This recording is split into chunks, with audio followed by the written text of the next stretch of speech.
పాపము చెయ్యడానికి బలం కావాలా, పాపము చెయ్యకుండా నిగ్రహంగా ఉండడానికి బలం కావాలా?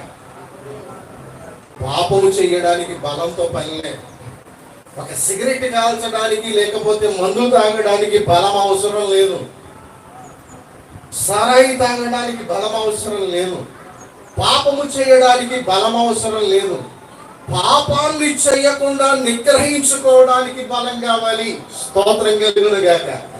పాపమును చేయకుండా, పాపము మన కళ్ళ ముందున్న, పాపము చేయడానికి అవకాశం ఉన్నా, అబద్ధాలు మాట్లాడడానికి అవకాశం ఉన్నా, ఇతరులను మోసం చేయడానికి అవకాశం ఉన్నా, మోస మార్గంలో మనం నడిచి అక్రమంగా డబ్బులు సంపాదించడానికి అవకాశం ఉన్నా, లంచాలు తీసుకోవడానికి అవకాశం ఉన్నా, అది చేయకుండా ఉండడానికి